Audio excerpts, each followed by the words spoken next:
Hello friends, તો મિત્રો આજે આપણે આ વિડીયોમાં standard third Gujarati medium subject EVS એટલે કે પર્યાવરણ સેમેસ્ટર 2 માં લેસન નંબર 14 આપણો ખોરાક એના વિશે આપણે વાત કરીશું. આપણો ખોરાક, વેણુનું કુટુંબ, રાણીનું કુટુંબ. અહીં તમે જોઈ શકો છો કે બે કુટુંબના ચિત્ર આપેલા છે. બંને કુટુંબમાં કેવા પ્રકારના કામ થાય છે એ તમે જોઈ શકો છો. જેમ કે અહીં વેણુનું કુટુંબ છે તેમાં રસોઈ અહીં થઈ રહી છે. અહીં બધા ભોજન કરે છે અને અહીં છાપું વાંચે છે. અને વેણુ છે એ સાયકલ પર સવારી કરી રહી છે. બરાબર. ત્યાર પછી રાણીનું કુટુંબ જોઈએ તો અહીં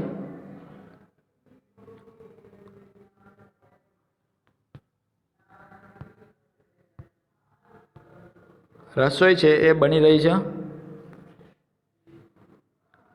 એ રસોઈ છે પીરસાય છે. ત્યાર પછી અહીં છાપું વાંચે છે અને અહીં પાણી છે એ ઘડામાં ભરીને આવે છે.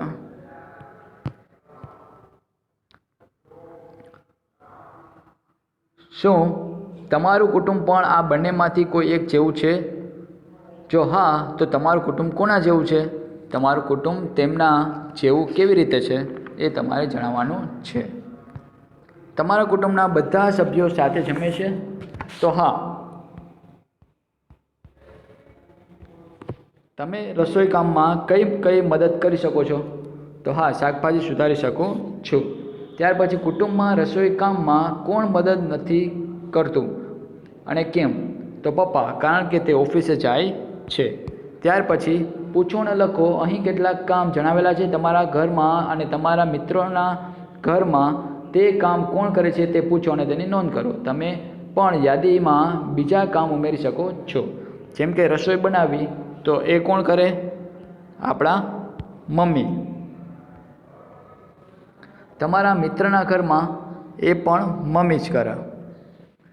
ત્યાર પછી બજારમાંથી વસ્તુઓ લાવવી એ કોણ કરે? મમ્મી અને પપ્પા બંને.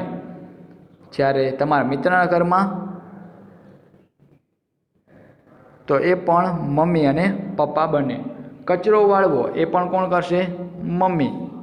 તમારા મિત્રના ઘરમાં પણ મમ્મી. વાસણો સાફ કરવા એ પણ મમ્મી અને તમારા મિત્રના ઘરમાં પણ મમ્મી. અથવા જો નાની બહેન કે મોટી બહેન હોય તો એ બહેન પણ કરે. ત્યાર પછી પાણી ભરવું તો એ મમ્મી અને બહેન. અને તમારા મિત્રના ઘરમાં પણ મમ્મી અને બહેન. ખ્યાલ આવી ગયો? એ સિવાય જો કોઈ પ્રવૃત્તિ હોય તો એ પણ તમારે લખવાનું રહેશે. આપણે ખાઈએ છીએ અને તે ખોરાક ક્યાંથી આવે છે? નીચે કેટલીક વાનગીઓના નામ આપ્યા છે. થોડા વધારે નામ યાદીમાં ઉમેરો. જે વસ્તુ છોડ, વૃક્ષ અને વનસ્પતિમાંથી મળે છે ત્યાં ગ્રીન સર્કલ કરો. જે વસ્તુ પ્રાણીઓમાંથી મળે છે ત્યાં રેડ સર્કલ કરો. જેમ કે મધ, તો એ આપણને કેમાંથી મળે છે?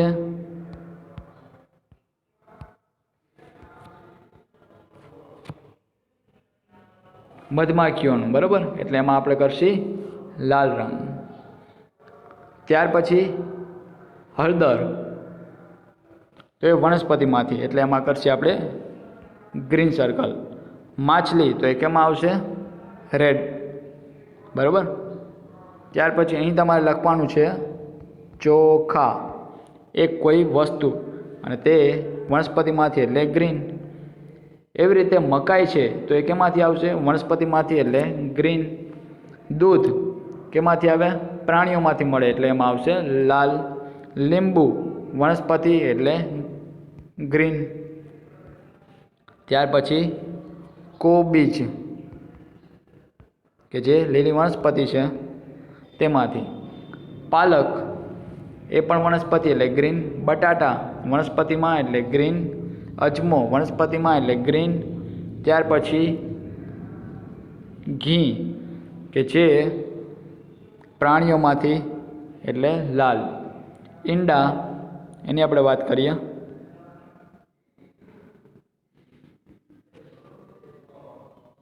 તો કેમાંથી આવશે ઈંડા છે?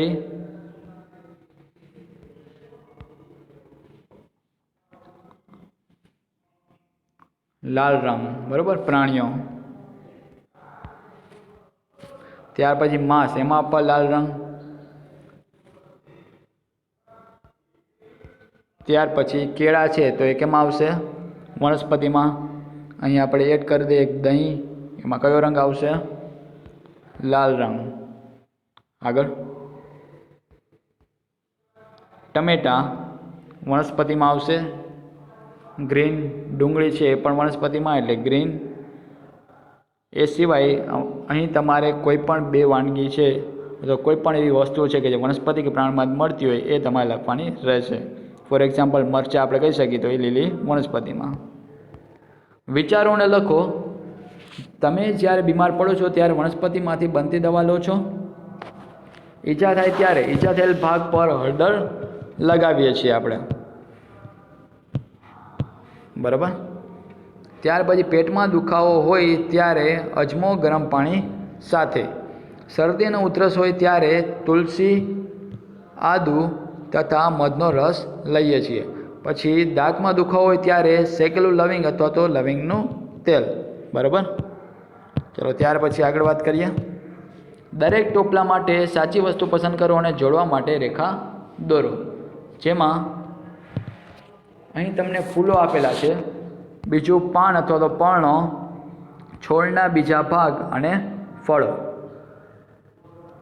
ચલો કઈ વસ્તુ કેમાં આવશે એની સામે તમારે જોઈન્ટ કરવાનું છે. ચલો ફૂલો, ફ્લેવર. ત્યાર પછી કચનાર ફૂલ, કેરી કે જે ફળ છે, રાઈ જે છોડના બીજા ભાગ કહેવાય, ચણા છે એ પણ છોડના જ બીજા ભાગ કહેવાય, ગાજર પાન અથવા પર્ણો, આદુ છોડના બીજા ભાગ અથવા છોડ, પછી ફણસી તો એના બીજા ભાગ કહેવાય. ત્યાર પછી મૂળો, તો મૂળો પણ છોડના બીજા ભાગ. મીઠો લીમડો કે જેના પાંદડા હોય. ત્યાર પછી પાલક જેને પાંદડા હોય. ફણસ કે જે એક ફળમાં આવે.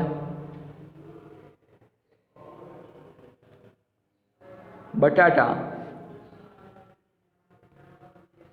છોડના બીજા અન્ય ભાગ કહી શકી.